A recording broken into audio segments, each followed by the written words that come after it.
नमस्कार, मैं सुंदर सिंह, हिस्ट्री लेक्चरर हरियाणा। आप सभी का स्वागत करता हूं हमारे YouTube channel Kautilya study zone में। हमने पीजीटी हिस्ट्री के लिए जो टेस्ट सीरीज स्टार्ट की थी, उम्मीद है आप लोगों को पसंद आ रही होगी और आपकी उस टेस्ट सीरीज के द्वारा कुछ न कुछ हेल्प हो रही होगी। तो आज हमारा इस वीडियो में जो टॉपिक है वो है यूरोप में वाणिज्यवाद, साम्राज्यवाद और औद्योगिक क्रांति। इस टॉपिक को भी हम 2 वीडियो में समाप्त करेंगे। आज हम पार्ट 1 डिस्कस करेंगे। तो आइए शुरू करते हैं। क्वेश्चन 1 आपका दिया गया है कि वाणिज्यवाद की जो मुख्य प्रवृत्तियां यानी कौन कौन सी उसकी विशेषताएं हैं वो बतानी है आपने। 1 आपका दिया कि निर्यात बढ़ाने के प्रयास किए जाते हैं, तो बिल्कुल ठीक है। उच्च सीमा शुल्क लगाए जाते हैं, बिल्कुल ठीक है। बुलियंस यानी सोना चांदी के शुद्ध अंत प्रवाह पर जोर दिया जाता है, ये भी ठीक है। संयुक्त स्कंद कंपनियों का निर्माण किया जाता है, ये भी बिल्कुल ठीक है। यानी स्कंद का मतलब होता है समूह। तो आपके 1 2 3 4 है वो राइट है, यानी थर्ड ऑप्शन आपका राइट आंसर होगा।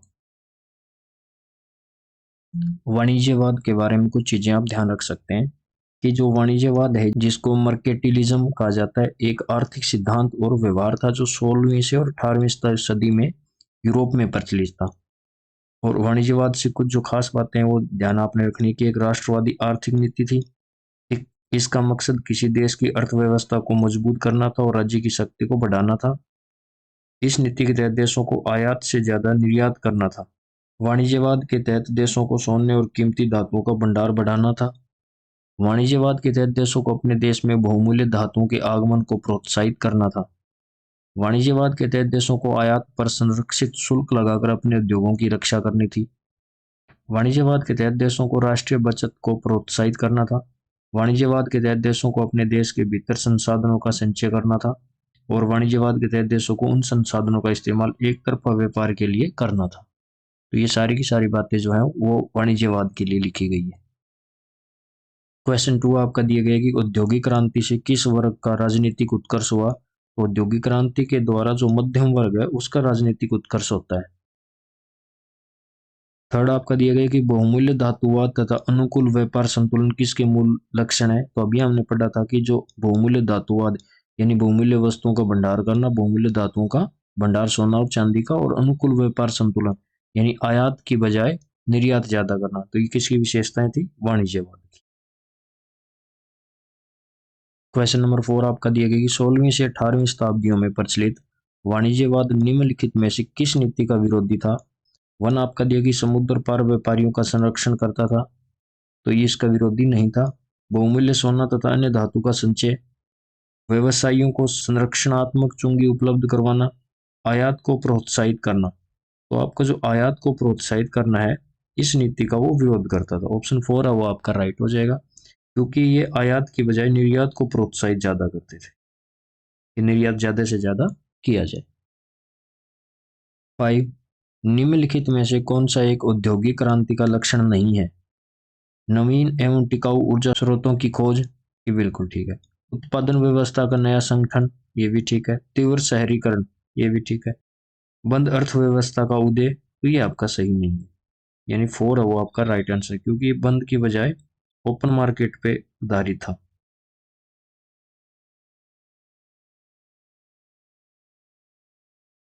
6 इसे पूंजीवाद का उच्चतम रूप माना जाता है। तो पूंजीवाद का जो उच्चतम रूप है वो है साम्राज्यवाद। पूंजीवाद के बारे में कुछ चीजें यहाँ लिखी गई है आपके लिए कि जो पूंजीवाद है वो एक आर्थिक प्रणाली है जिसमें निजी लोग अर्थव्यवस्था के उद्योगों और व्यापारों का स्वामित्व और नियंत्रण करते हैं। यानी जो पूंजीवाद है वो एक ऐसी आर्थिक प्रणाली है जिसमें जो निजी लोग है, यानी लोग जो हैं वो अर्थव्यवस्था के उद्योगों और व्यापार इनका स्वामित्व और नियंत्रण करते हैं। और इससे जुड़ी और कुछ बातें हैं, जैसे कि पूंजीवाद में व्यक्तिगत हित और कल्याण को सबसे ज्यादा अहमियत दी जाती है और सामाजिक कल्याण को कम अहमियत दी जाती है। पूंजीवाद में उत्पादन करने वाले लोग सिर्फ फायदे के लिए काम करते हैं। पूंजीवाद में लाभ की चाहत में उद्यमी ज्यादा से ज्यादा उत्पादन करने लगते हैं, जिससे अति उत्पादन की समस्या पैदा हो जाती है। और अति उत्पादन की वजह से उद्यमी उत्पादन कम करने लगते हैं, जिससे बेरोजगारी और गरीबी की समस्या पैदा हो जाती है। पूंजीवाद में निवेश, वितरण, आय, उत्पादन मूल्य और बाजार मूल्य जैसे तत्वों का निर्धारण मुक्त बाजार में होने वाली प्रतिस्पर्धा से होता है। लोकतांत्रिक पूंजीवाद को कल्याण पूंजीवाद भी कहा जाता है। यह एक ऐसी आर्थिक प्रणाली है जो पूंजीवाद सिद्धांतों को कल्याणकारी राज्य से जोड़ती है। 7, निम्नलिखित कथनों पर विचार कीजिए तथा उचित विकल्प का चयन कीजिए। 1 आपका दिया गया कि वाणिज्यवाद की नीति 19वीं शताब्दी तक यूरोपीय राष्ट्रों द्वारा त्याग दी गई थी, तो ये बिल्कुल ठीक है। सेकंड आपका दिया गया कि औद्योगिक क्रांति ने पूंजीवाद का मार्ग प्रशस्त कर दिया, ये भी ठीक है। पूंजीवाद को फ्री मार्केट इकोनॉमी कहा जाता है, तो ये भी ठीक है। यानी 1, 2, 3 आपके कथन है वो सही है। क्वेश्चन नंबर 8, निम्नलिखित कथनों पर विचार कीजिए तथा सही कथन का चयन कीजिए। 1 आपका दिया गया आर्थर यंग ने नई खेती का प्रचार किया था, ये बिल्कुल ठीक है। उसने फसल चक्र का आविष्कार किया था, तो ये आपका कथन सही नहीं, क्योंकि फसल चक्र का जो आविष्कार है वो टाउनशेंड ने किया था।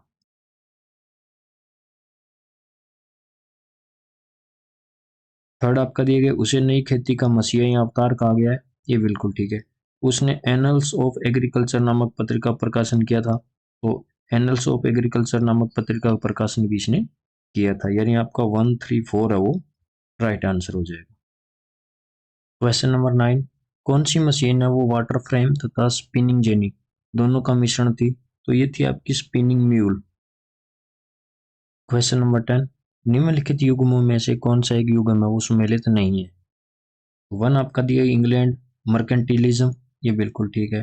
रूस में पीटरलिज्म, ये आपका सुमेलित नहीं है। फ्रांस में कॉर्बेटवाद, ये भी ठीक है। जर्मनी में केमरलिज्म, ये भी ठीक है। यानी सेकंड है वो आपका सुमेलित नहीं है। इसमें आप एक चीज ध्यान रख सकते हैं कि कॉर्बेटवाद जो है ये जो फ्रांस में जो वाणिज्यवाद आएगा उसको बोलते हैं, और ये जो कॉल्बर्ट है ये फ्रांस का वित्त मंत्री था।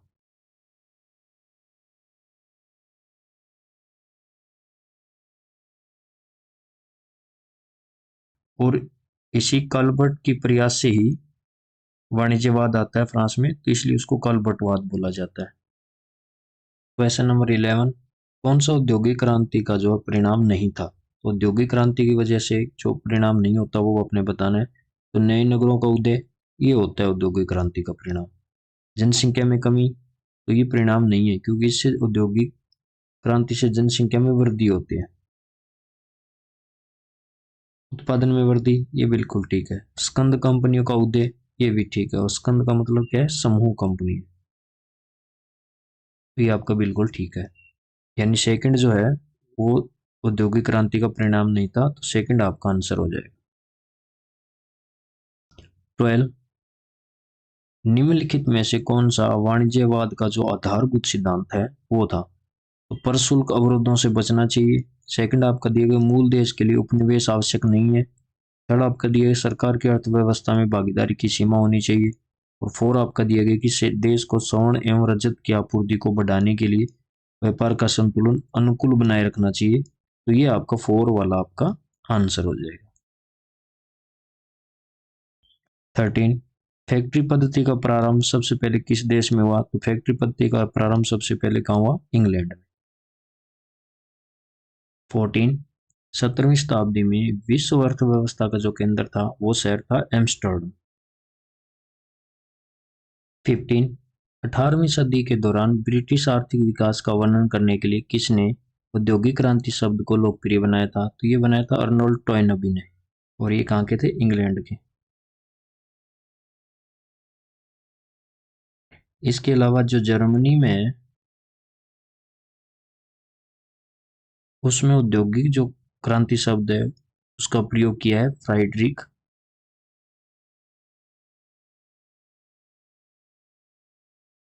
एंजल्स ने।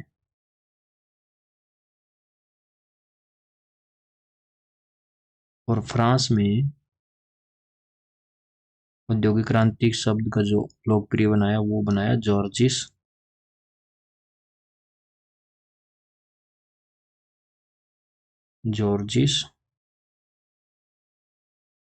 मिशले। 16, वाणिज्यवाद का प्रारंभ सबसे पहले किस देश में हुआ। तो ये हुआ स्पेन में, और उस टाइम पे सम्राट था चार्ल्स पंचम।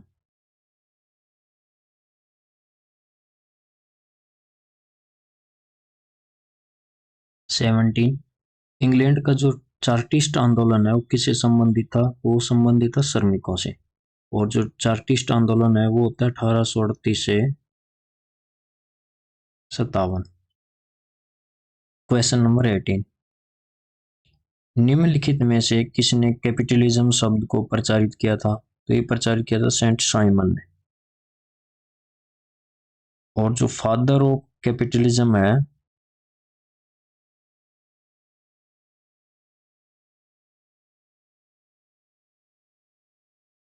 फादर ऑफ कैपिटलिज्म बोला जाता है एडम स्मिथ को।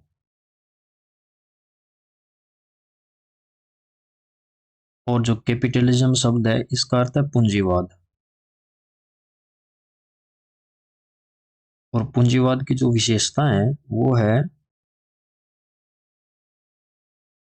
हमने पहले भी एक क्वेश्चन में डिस्कस किया था कि निजी स्वामित्व,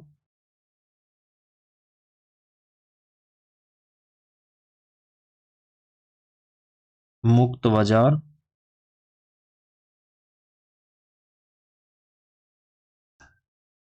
लाभ का उद्देश्य,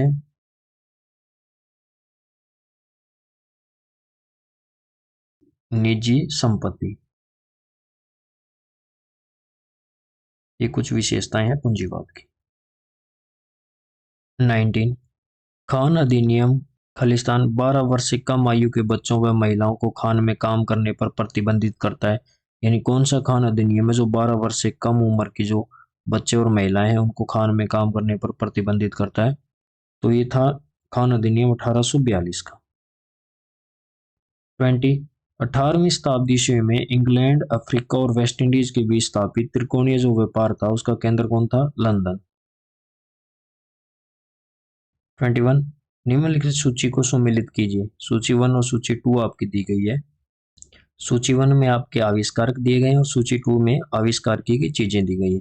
1 आपका दिया गया हेनरी कोट। हेनरी कोट ने पडलिंग का आविष्कार किया था, बिल्कुल ठीक है। हरग्रीव्स ने स्पिनिंग जेनी का, एल विटनी ने कॉटन मिल का और रॉबर्ट फुल्टन ने क्लेरमोंट का। तो ये सही के सही सुमेलित है। ऑप्शन आपका जो है सेकंड है वो राइट आंसर हो जाएगा। इसके अलावा आप इसमें वीडियो पॉज करके देख सकते हैं कि जो उड़न तुरिकरगा जिसको फ्लाइंग शटल लूम बोला जाता है उसका आविष्कार जॉन के ने किया था 1733 में। और इसकी खास बात क्या है कि ये कम समय में अधिक कपड़ा वो बुन सकती है। सेकंड आपका दिया है कताई मशीन, स्पिनिंग जेनी जिसको बोला जाता है, इसका आविष्कार किया था जेम्स हरग्रीव्स ने, ये 1765 में। और इसमें क्या है कि अकेला व्यक्ति एक साथ कई धागे काट सकता था। फिर है वाटर फ्रेम, इसका आविष्कार किया था रिचर्ड आर्कराइट ने 1769 में। यह पहले से कहीं अधिक मजबूत धागा बनाया जाने लगा इसके द्वारा। और फिर है म्यूल, म्यूल का जो आविष्कार वो किया था सैमुअल क्रॉम्पटन ने। ये जो है ये स्पिनिंग जेनी और जो वाटर फ्रेम है इसमें दोनों के गुण थे।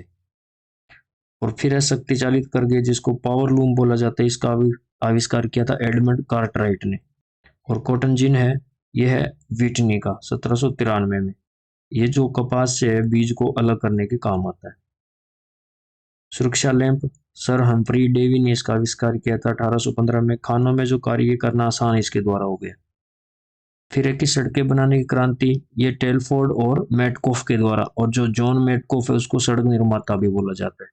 और नहरों के बारे में जो पहली नहर है वो वर्सली कैनाल बनाई गई थी 1761 में। ये जेम्स ब्रिडली द्वारा और वर्सले से मैनचेस्टर तक ये नहर बनाई गई थी। लोकोमोटिव जो है इसका पहला भाप से चलने वाला जो रेल का इंजन है वो बनाया था स्टीफेंसन ने, ये 1814 में।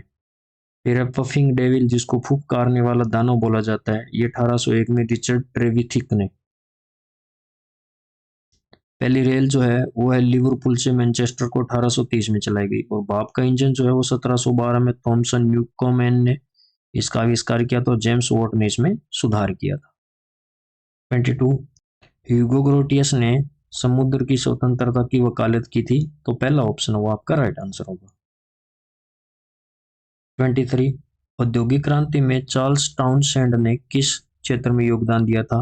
तो इसकी हमने पहले बात की थी, इन्होंने कृषि के क्षेत्र में योगदान दिया था और इन्होंने फसल चक्र के बारे में बताया था। और ये बताया था 1730 के दशक में।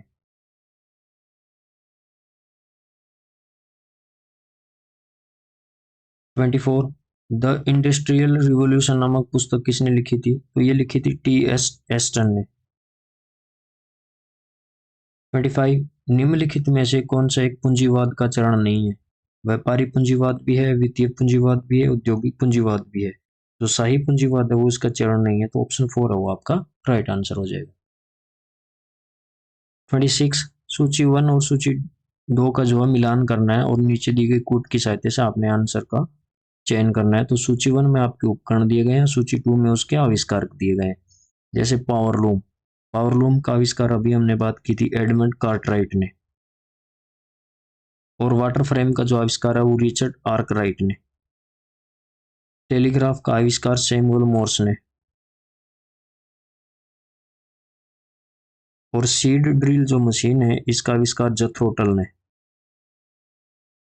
तो आपका थर्ड है वो राइट आंसर हो जाएगा। 27 lectures on the industrial revolution in England नामक व्याख्यान किसने दिया था? तो ये व्याख्यान दिया था टॉयनबी ने, ऑर्नल्ड टॉयनबी।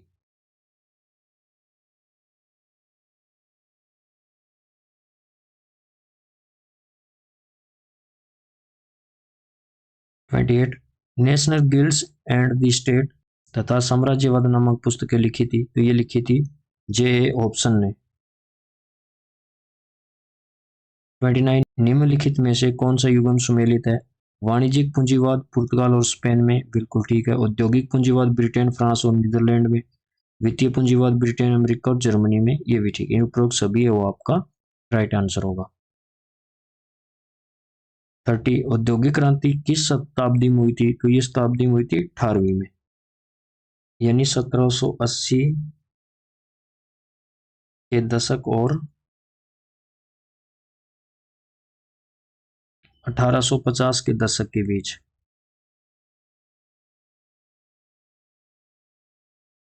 और जो औद्योगिक क्रांति है वो 3 क्षेत्रों में इसमें परिवर्तन देखा जाता है, और ये 3 क्षेत्र है आर्थिक संगठन,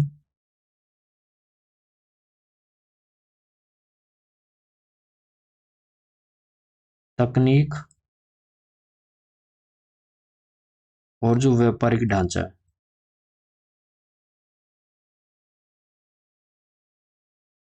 इन 3 क्षेत्रों में व्यापक परिवर्तन होता है, उसी को औद्योगिक क्रांति बोला जाता है। तो इस वीडियो में इतना ही। बाकी के जो क्वेश्चन है वो हम पार्ट 2 में डिस्कस करेंगे। आपको वीडियो कैसी लगी कमेंट करके ज़रूर बताएं, और वीडियो को लाइक एंड शेयर ज़रूर करें। Thank you.